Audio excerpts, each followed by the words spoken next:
For the last few months, I've been living with a Volkswagen T-Roc R on long-term loan. This has accompanied me on long journeys, short journeys, interesting trips and mundane ones, through every imaginable weather. And at the end of it all, these are my thoughts on VW's small, sporty crossover.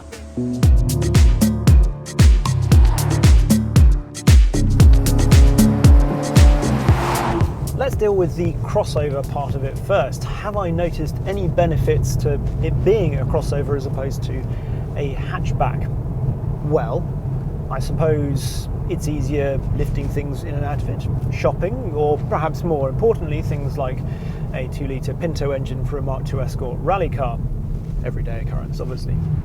But heavy stuff, yeah, it's nicer being able to have this sort of the load bay just that little bit higher. Something else I noticed, well, there was some flooding around Christmas time, and it was pretty serious flooding. I was trying to get home one night, and big flood, only way into the village. This made it through.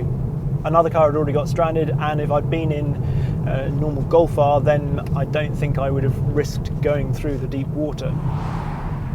Also, living out in the countryside, occasionally, well, I haven't done any particularly serious off-roading, just there are things that Golf R you could probably do with it, but just that bit of extra ground clearance is occasionally quite nice. So yeah, crossover, occasionally there have been uses for it, undoubtedly. However, that is not important if it doesn't, well, live up to its R badging. So has it. Well, initially when you get into this, I didn't think it did really, because it just sort of, you leave it in normal and it shuffles gears sort of pretty unobtrusively. It seems to change up quite early and change down quite late. So there you come out of a corner, unless you really sort of push all the way through deep into the throttle treble, it just doesn't feel particularly enthusiastic. You certainly wouldn't think, well, it's got 300 brake horsepower and 300 pounds-foot of torque, the best part thereof. I'm sure the reason is for emissions, which I gather VW has some sort of interest in, but yeah, it feels very ordinary, really. Though, to really reveal this car's true R identity, it needs the driver to get stuck in.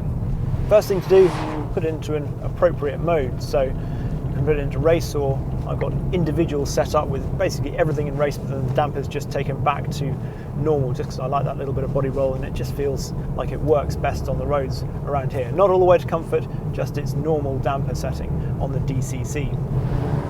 Then what you need to do is start using the paddles on the steering wheel, because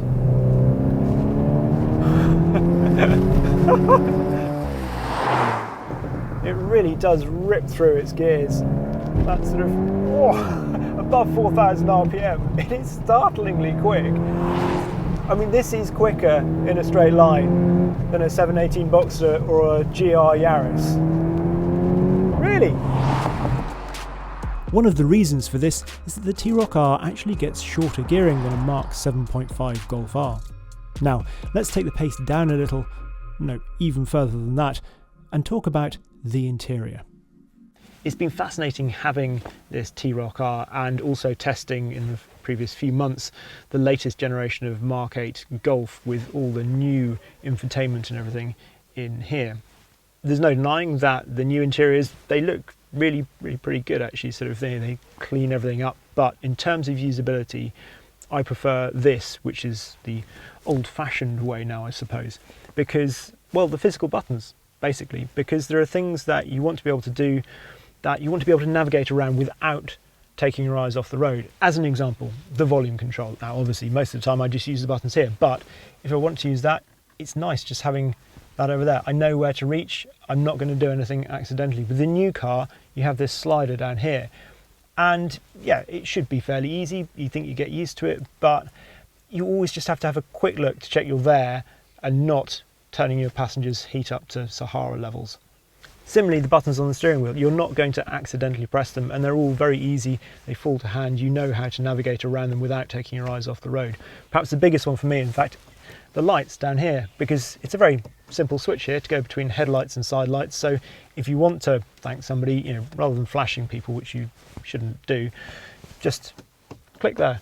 Very easy. You can't do that in the new car, because it has to cycle through all sorts of things, and it's hard to find which one it is. It's just not easy. Touchscreens, yeah, for some things it works very well, going through menus, and again, that's enough.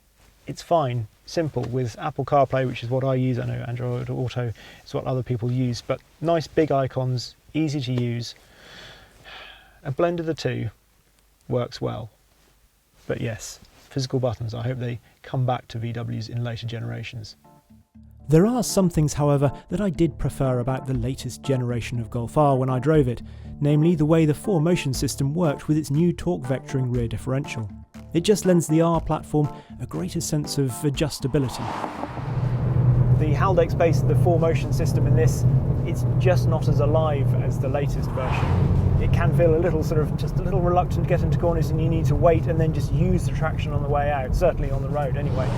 What it does do well though is control its extra ride height.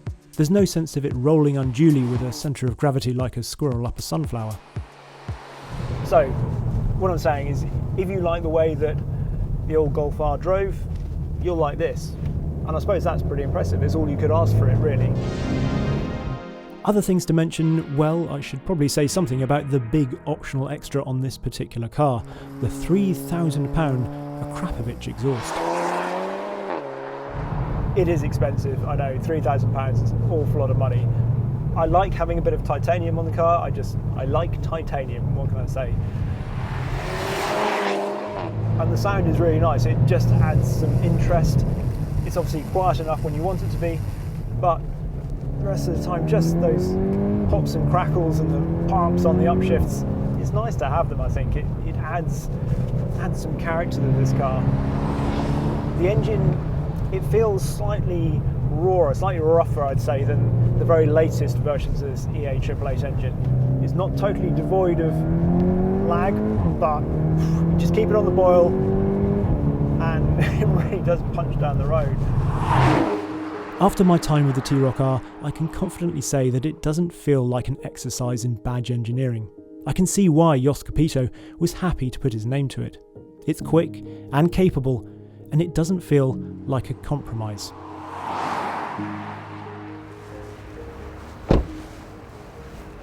But I think the thing that I've come to appreciate most about the T-Roc R after living with it for 6 months is that its, well, performance credentials fly well under the radar.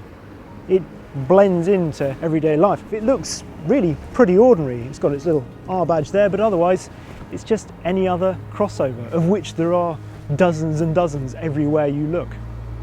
In other words, it is a proper Q car, and I really quite like that.